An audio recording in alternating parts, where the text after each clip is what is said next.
A big thank you to all of you who like, comment, subscribe and share my videos, or through other means support this channel. You are what makes this channel grow and become a resource for other people to learn from. Enough about how awesome you are, back to the video. Welcome back. In this video, or this tutorial, we are going to be looking at the UI Material Lab here. You can see it in the top left over here. Now, this is a project that is released by Epic Games for the UE Online Learning category. So to find this, you can either just type in Material Lab in the Epic Games launcher, or you can go to the free tab and go to the Unreal Engine Online Learning, and you'll find it in the top left there currently, because this is the latest one. In the future, it will be further down, of course. So we'll be checking this out a little bit today, and the reason for that is that I feel that this is a really good place for anyone who is looking to learn a little bit more about materials, or someone who knows a bit about materials but wants to indulge themselves a little bit more in the capabilities by having a good resource that's very structured and available for experimentation to learn further from. So, getting right to it, we here have the project downloaded. This is the Material Lab project. So, clicking play, this is what we're presented with. So, we have this universal widget which presents a bunch of different example materials that's created, and all of these are UI materials, so they're meant to be used in the user interface. These all come in different categories. So to start off, we have transforms. Transforms meaning here that we're somehow affecting how something is appearing in the world. So we have the translations, we have the rotations, we have the scalings, we have some flipping, and we have some symmetry examples here that does few different things. Now, these might sound simple or look very simple, and that is sort of the point. Each of these categories display a very basic functionality, and then later on we'll see how you can actually make use of some of these for some, well, game-like looking user interface objects. So we'll get into more detail about these in a moment, but for now let's just get through the categories, and then we'll delve a little bit deeper in how you can dissect this and get to learning from it. So next category is gradients. So these are transitions between different values in different ways. This is usually used for something like giving you a sense of animation for your UI elements. It could be used for progress bars or for health bars or effects of that nature. So here you see a bunch of different versions within the gradients. We have the linear, the angle, the radial, the remappable, and the square categories. Moving on, we have the time section. Here you can see that there are a bunch of different effects and materials related to how they change over time.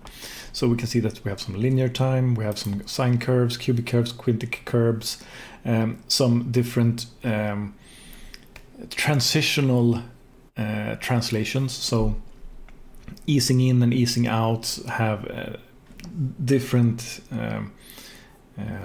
values as time progresses. If you've read this in your math class in school, you will know about the logarithmic curves and sine curves and similar things. And these make use of these curves to have a certain behavior in the animations that you can make use of, for example, for your gradients earlier. Moving on, we have SDFs. SDF stands for Signed Distance Fields. And here you see a bunch of different examples of that being used here. We have some different shapes that we'll dig in deeper in detail on this a little bit later. But for now, we have different shapes.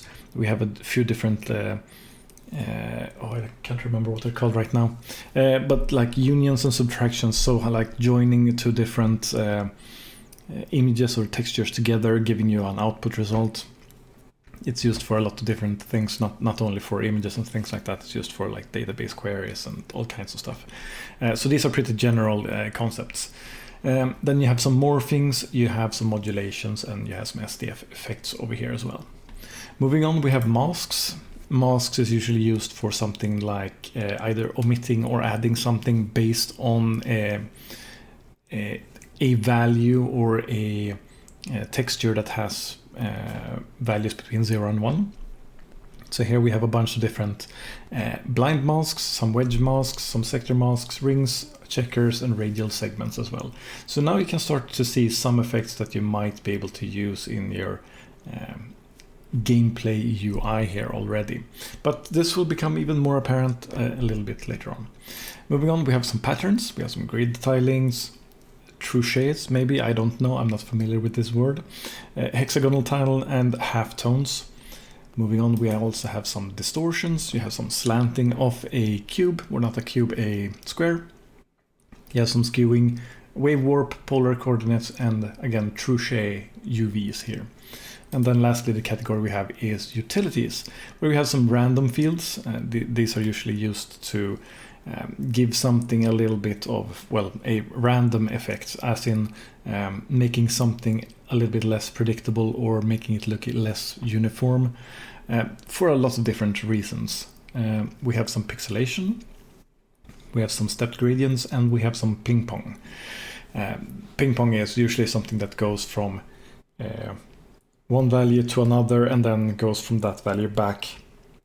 And then that can be used for a lot of different things, like animations or divisions or colors or anything like that.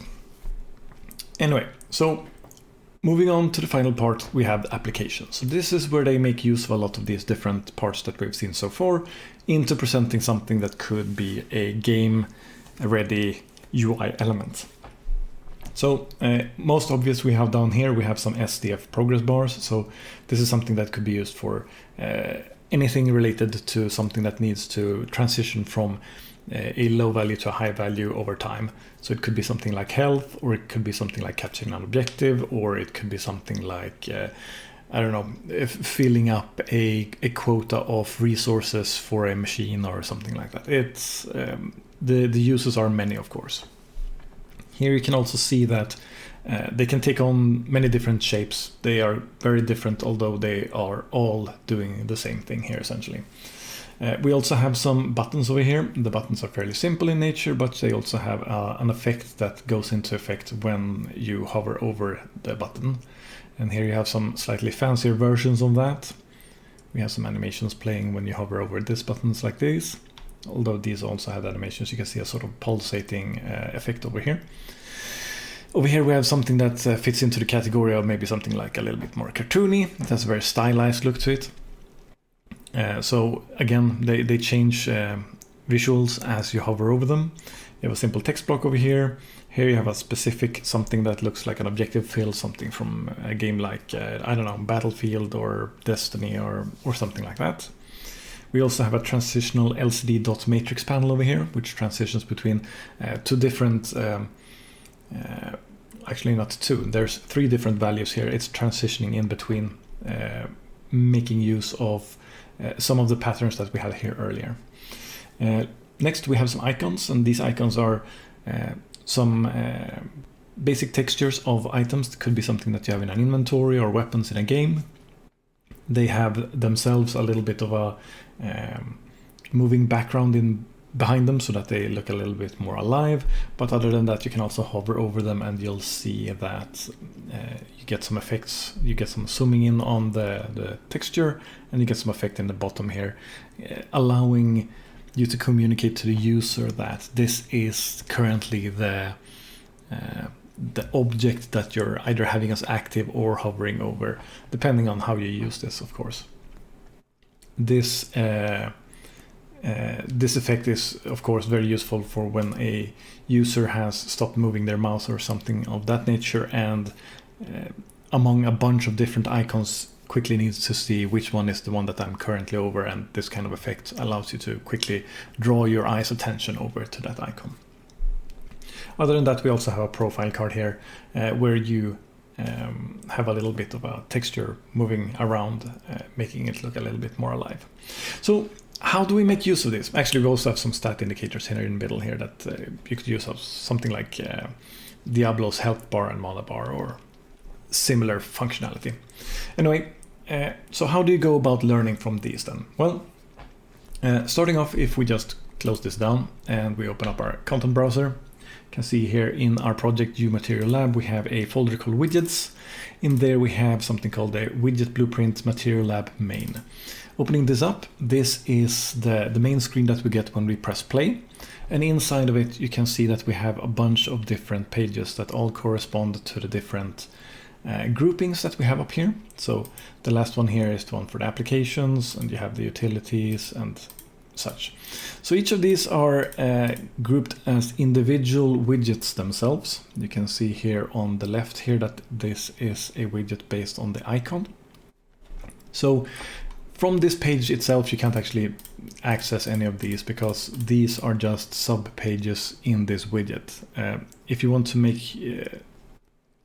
to learn a little bit more in detail about any of these widgets, you find the page that you want. Maybe let's say we wanted to learn about the transform one. You can just right click here and you can do an edit widget blueprint, and you'll go to the widget that actually corresponds to this page.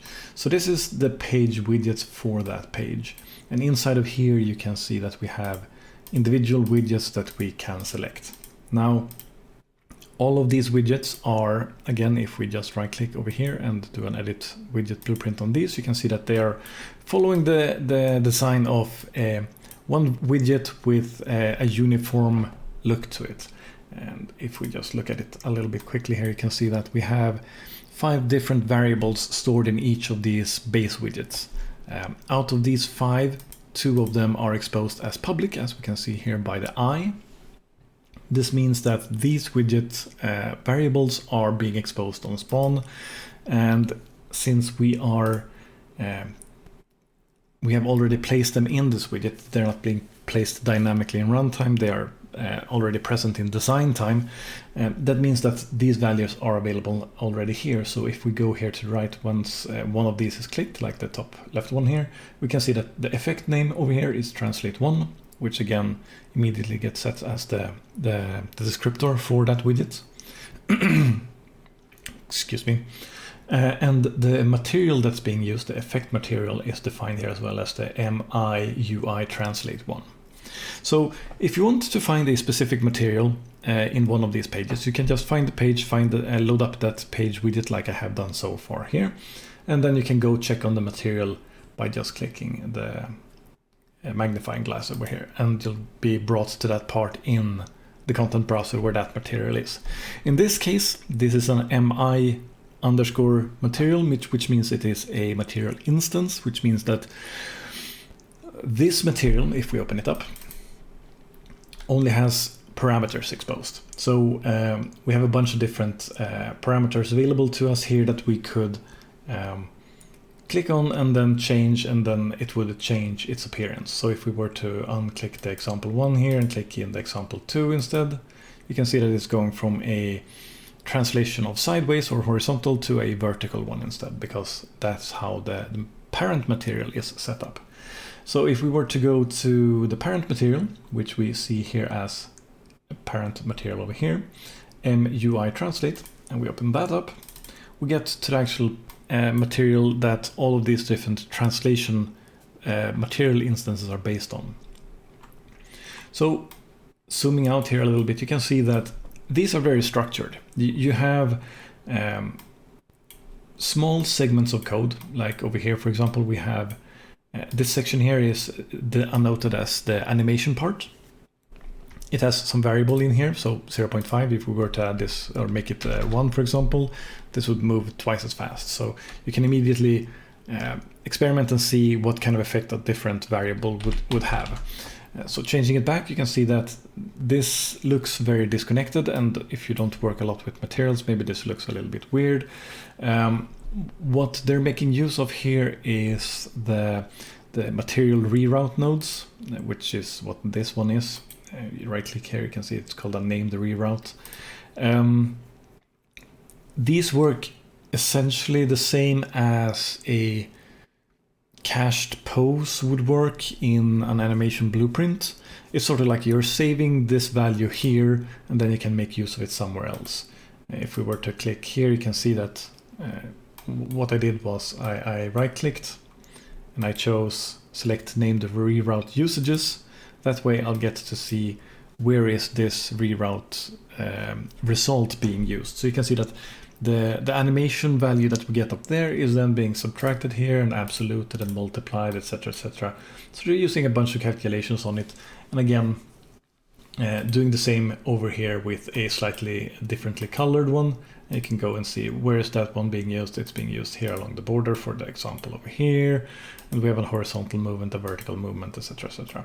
So they're all very well grouped with the usage of these reroute nodes, so you can go to a very specific part and try to understand that part to see how that works and experiment that way, which is very good. High praise for their effort of making these very modular inside of the materials themselves. Now, this is true for all of the different ones. If we were to go to let's see, we go to that's the main one here, and we choose a different one. Maybe we check. Let's do the applications one, because these are the most advanced ones and maybe the most fancy and fun-looking ones.